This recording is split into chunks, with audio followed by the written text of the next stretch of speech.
तरैया में जनसभा के दौरान प्रशांत किशोर ने बिहार सरकार पर करारा हमला बोला है।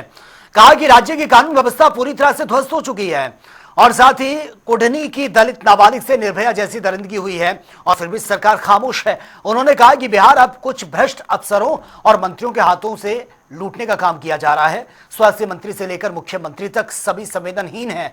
किशोर बोले हैं कि बिहार किसी की जागीर नहीं है, जनता बदलाव चाहती है। उन्होंने कहा कि 3 साल से जनता के बीच में हूं, बदलाव का ग्राफ बहुत तेजी से बढ़ रहा है और अब वक्त है इन्हें उखाड़ फेंकने का।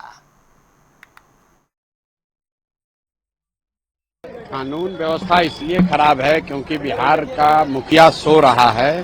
शारीरिक और मानसिक तौर पर अक्षम व्यक्ति जब कुर्सी पर बैठेगा तो सरकार का इकबाल तो है नहीं, सरकार को कोई नहीं चला रहा है। सरकार में कुछ भ्रष्ट अफसर और 2-4 मंत्री सिर्फ सरकार और जनता को लूटने में लगे हुए हैं। कानून व्यवस्था की स्थिति जैसा बता रहे हैं खराब हो रही है।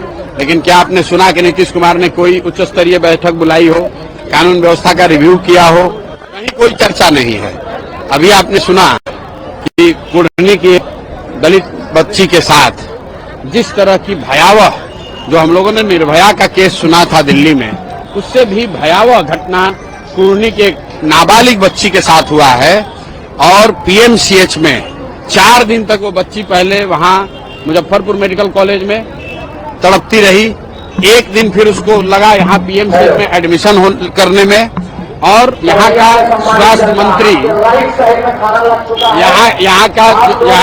यहाँ के जो स्वास्थ्य मंत्री है वो बड़ी बड़ी बात कर रहा है। उसको शर्म नहीं आ रही है कि जिस पीएमसीएच में, जहां पटना में आप रहते हो, वहां वो बच्ची 4, 5, 7 घंटे लोग बता रहे हैं कि एम्बुलेंस में तड़पती रही एडमिशन के लिए।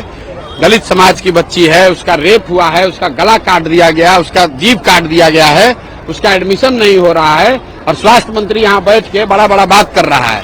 मंगल पांडे को हमने अभी सिवान में कहा था कि इस आदमी को कोविड के समय भी पूरी बिहार की जनता ने देखा है।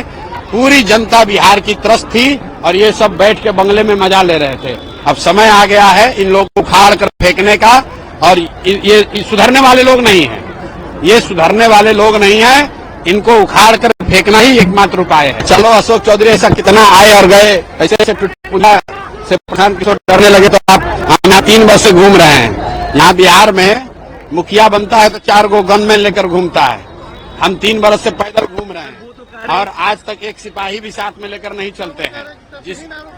जिसको दम, तथहीन आरोप है तो कोर्ट में प्रूव करो। बिहार में सरेआम चर्चा है, फिर से रिपीट कर देते हैं। आज कोर्ट में गए हैं ना, फिर से रिपीट कर रहे हैं। बिहार में सरेआम चर्चा है कि इन लोगों ने टिकट खरीदा है अपने बच्चों के लिए। ये लोग टिकट खरीदकर टिकट दूसरे दल से, जिस दल में आपकी बच्ची है नहीं, आप अपने आप को बहुत ईमानदार बताते हैं। आप जदयू के नेता हैं, एलजेपी में आपकी लड़की आती है, उसको टिकट मिल गया, वो एमपी बन गई। और हम ये थोड़ी कह रहे हैं, ये तो बिहार की जनता कह रही है, एक राजनीतिक कार्यकर्ता कह रहा है, एलजेपी के लोग कह रहे हैं। जो लोग उस दिन इस्तीफा दिए, जाकर देख लीजिए प्रेस में कितने नेताओं ने इस्तीफा दिया है यही बात कहते हुए। इसमें डरने की क्या बात है? वो इस कोर्ट में चले कि सुप्रीम कोर्ट में चले? माफी, अशोक चौधरी को यहाँ से लेकर सुप्रीम कोर्ट तक लड़ाएंगे। उनको पता नहीं है किससे उलझ रहे हैं। सर, कहा है कि जितनी आपकी उम्र है उससे ज्यादा उसके फैमिली राजनीति में रहे। ठीक बात है, ये बात ठीक कहा उसने कि जितनी मेरी उम्र है उससे ज्यादा उसके परिवार वाले राजनीति में हैं। लेकिन इसी चीज को खत्म करने के लिए तो प्रशांत किशोर जैसे लोग खड़े हुए हैं कि बिहार उनके बाप दादा की बपौती नहीं है, जिनके बाप विधायक थे।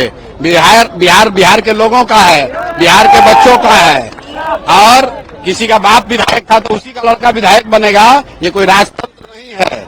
यहाँ नेता जो है वो बैलेट पेपर से, मतदाता पत्र से पैदा होता है। राजा का लड़का राजा नहीं बनेगा। ये अशोक चौधरी को भ्रम है, तो इस भ्रम को इस बार अभी तोड़ देंगे 4 महीना के अंदर। बिहार